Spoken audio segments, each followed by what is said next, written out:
Hi guys, it's Danny. Alrighty, today we'll talk Dendrobium nobilis once again, and I'm gonna show you something quite interesting. So what you see here is my own Dendrobium nobile. He's full of buds, as you can see, and I'm actually trying out some pendant style of growing this year. I'm thinking next year to place them in a basket and let them go pendant. I think it will be pretty. I don't know, I'm not sure, but I decided not to stake them this year and just see what happens. Anyway, so if you remember a while back I made a video about Dendrobium nobilis producing keikis rather than buds if you pull them out of their dormancy when the buds start to form. So practically you pull them out of dormancy sooner or something like that. There are some sources that state this. Anyway, I'll share that video and that whole discussion somewhere right here in an info card so you see what the issue was about. I was having discussions with some of my viewers on the subject. Some of you guys say that the buds, the nubbins, can transform to keikis depending on environment, and I tend to think that it's not the case. Well, at least with Dendrobium nobilis, I tend to think that once they start to form, they already know they're going to be buds. They're not going to transform themselves into keikis.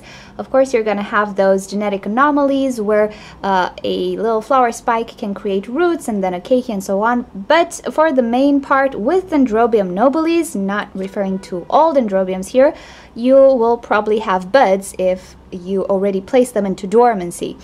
Now, one of my viewers, Ana Maria, actually sent me some pictures with an interesting case she had. So she has a Dendrobium nobile which benefited from some winter rest, but she was forced to cut some of the new canes in order to save the orchid because they were rotting or something. Anyway, I'll post the comments on the screen so you see exactly what she says.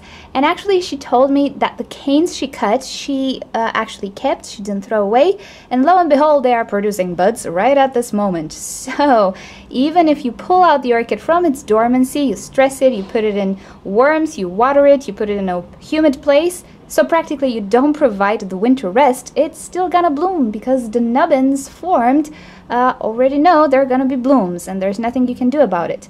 Now, this might be a particular case or a separate case, I'm not sure, but I just found it really interesting and I'd like to share it with you, so thank you, Ana Maria, for sending me the pictures and for letting me use them in this video. So for now, I stand behind what I said during that video last year, that when the nubbins form, they already know if they're going to be keikis or blooms. You might not be able to notice if they're blooms or not, but I think they already know. So until proven wrong, that's what I think. I might be wrong, but I thought this would be a nice thing to show you and, yeah, confirm a little bit my suspicion.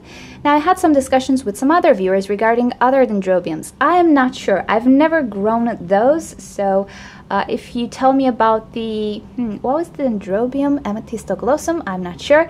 If I find that comment, I'll share it on the screen. I'm not sure about orchids that I never owned.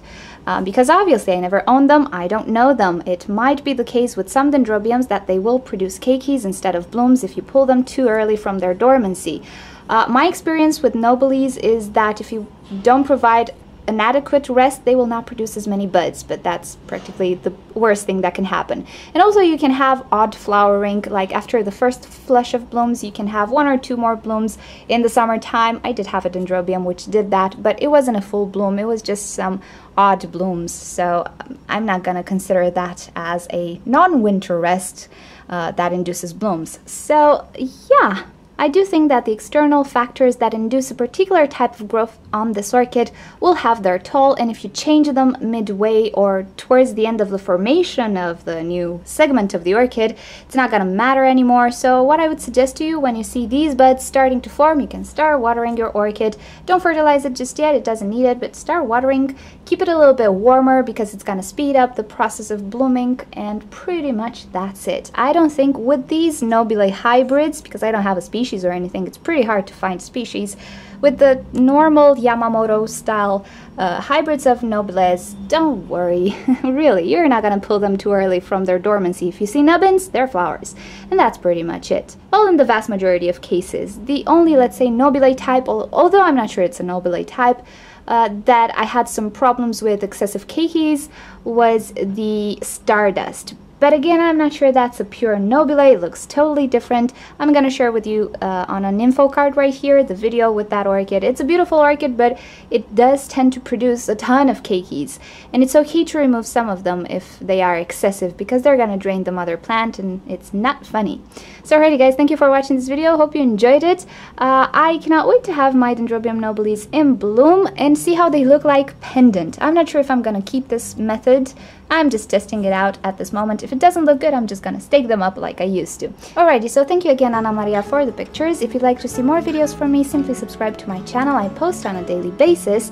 Also, feel free to leave me your comments, questions, or suggestions you might have for videos in the comment section below, and I'll get back to you. If you click on the left side of your screen, you'll be directed to orchidnature.com, where you'll find care sheets, identification sheets, and also you can talk to us in the forum section. And on the right side of your screen, you can click to watch a video about how to properly care for Dendrobium nobile hybrids. Thank you for joining. I'll see you next time. Bye!